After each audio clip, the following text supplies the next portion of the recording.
क्या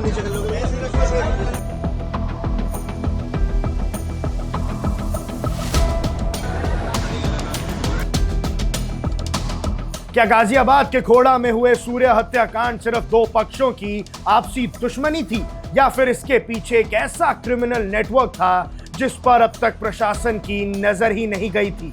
क्या मदरसों में हिंदुओं के खिलाफ नफरत फैलाई जा रही थी और इसी वजह से एक 11वीं कक्षा का स्टूडेंट मारा गया? एक 11th क्लास के स्टूडेंट के कातिल ने आखिर पूरे दिल्ली एनसीआर के सबसे घने इलाके में अचानक बुलडोजर इनकाउंटर और वेरिफिकेशन ड्राइव का दौर क्यों शुरू कर दिया? दर्शकों, आप देख रहे हैं एक खास एनालिसिस और आज हम बात कर रहे हैं दिल्ली से सटे गाजियाबाद के खोड़ा इलाके की, जहां बकरीद के दिन हुए सूर्य प्रताप नाम के एक 17 साल के मासूम बच्चे की हत्या ने पूरे प्रशासन को हिला कर रख दिया है। ये मामला अब सिर्फ एक मर्डर इन्वेस्टिगेशन नहीं रही, बल्कि ये बदल चुका है एक बड़े स्टेट लेवल एक्शन में।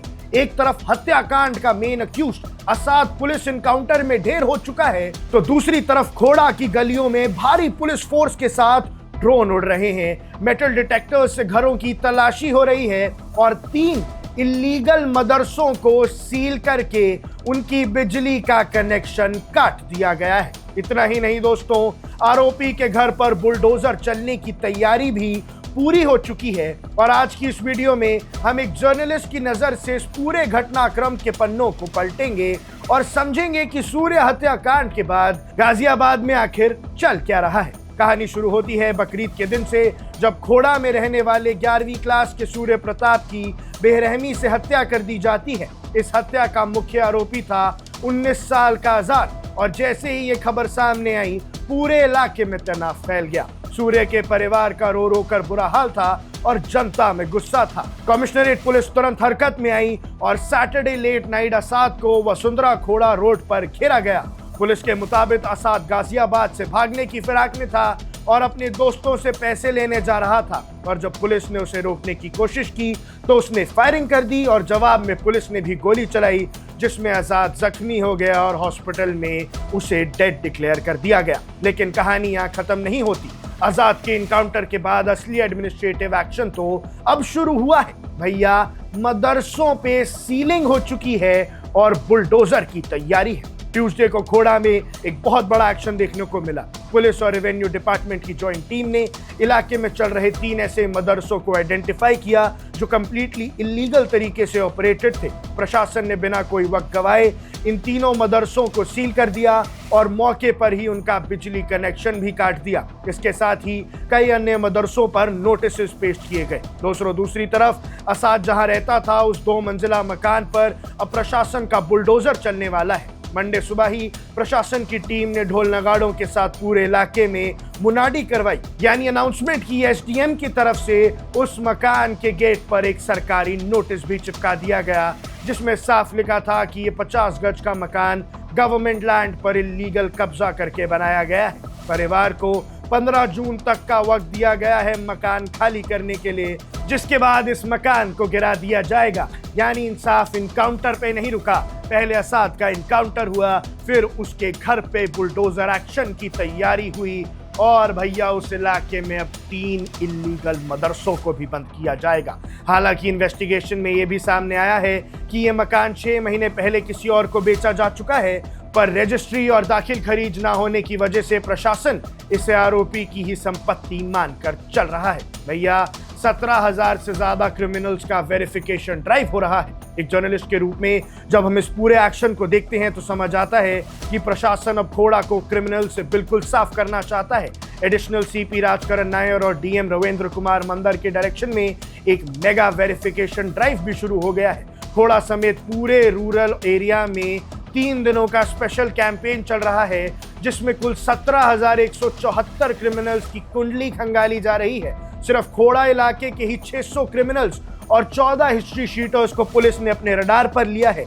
ये वो लोग हैं जो पहले मर्डर, लूट, चोरी, ड्रग ट्रैफिकिंग और आर्म्स एक्ट जैसे केसेस में शामिल रहे हैं। सोचिए किस लेवल पर काम हो रहा है। 3 एसीपीज, 5 थाना इंचार्जेस को इसकी जिम्मेदारी दी गई है। डॉग स्क्वाड, मेटल डिटेक्टर्स और मैप्स के मुताबिक ड्रोन कैमरा से पूरी एरिया का फिजिकल सर्वे हो रहा है ताकि किसी घर में किसी लीगल वेपन या एक्सप्लोसिव छुपा हो तो उसे पकड़ा जा सके। साहिबाबाद थाने में तो 120 क्रिमिनल्स को बुलाकर फ्यूचर में क्राइम ना करने की कसम तक खिलाई गई है। सूर्य हत्याकांड के बाद अब इस मामले में पॉलिटिकल एंट्री भी हो चुकी है। बीजेपी के नेता संगीत सोम मंडे को सूर्या के परिवार से मिलने उनके घर पहुंचे थे। उन्होंने पीड़ित परिवार को 1 लाख रुपए की फाइनेंशियल हेल्प दी और उनको आश्वासन भी दिया। संगीत सोम ने वहां पहुंचकर एक बड़ा स्टेटमेंट दिया। उन्होंने कहा कि सांप के बच्चे को दूध पिलाओगे तो काटेगा ही। ऐसे ही खोड़ा की नवनीत विहार कॉलोनी में हुआ। उनका इशारा सीधा इलाके में रह रहे उन लोगों की तरफ थे जो इलीगल एक्टिविटीज में लिपटे हुए हैं और जिन्हें लोकल सपोर्ट मिलता है। उनके इस बयान ने इस पूरे मामले में पॉलिटिकल और सोशल टेम्परेचर को और बढ़ा दिया है। प्रशासन ने खोड़ा नगर पालिका को साफ निर्देश दिए हैं कि सूर्य हत्याकांड के जितने भी आरोपी हैं उनसे जुड़े हर एक प्रॉपर्टी की जांच की जाए। हर किसी ने बिल्डिंग बाय लॉज का वायलेशन किया है या सरकारी जमीन दबाई है तो उनके घरों का भी यही हाल होगा। यानी अगर कहीं ऐसा जुर्म होगा तो पूरे इलाके को छान मार दिया जाएगा। ये सीधा मैसेज है यूपी की इस नई योगी सरकार का। तो दोस्तों, इस पूरी रिपोर्ट का निचोड़ क्या है? सूर्य प्रताप की हत्या ने गाजियाबाद प्रशासन को नींद से जगा दिया है। खोड़ा जैसा एरिया जो अपनी घनी आबादी और नैरो लेन्स के लिए जाना जाता है, वहां इस तरह का मेगा चेकिंग ड्राइव और इलीगल स्ट्रक्चर्स पर एक्शन बहुत पहले हो जाना चाहिए था। असाद का एनकाउंटर और मदरसों का सीलिंग ये दिखाता है कि योगी सरकार की जीरो टॉलरेंस पॉलिसी अब बॉर्डर एरियाज में बहुत अग्रेसिव तरीके से लागू हो रही है। लेकिन बड़ा सवाल अब भी वही है, क्या इस तरह के क्रैकडाउन से क्राइम हमेशा के लिए खत्म हो जाएगा या फिर प्रशासन को बॉर्डर के इन इलाकों में रेगुलर मॉनिटरिंग का एक नया सिस्टम बनाना पड़ेगा? आपको क्या लगता है? आपकी क्या राय है? हमें कमेंट सेक्शन में जरूर बताइएगा। और योगी के इस नए बुलडोजर एक्शन वाले प्लान का न्याय दिलाने की इस नई पालिका पे आपकी जो भी राय है हमें कमेंट सेक्शन में जरूर बताइएगा। अब देख रहे हैं वन इंडिया, मैं हूं आकाश कौशिक।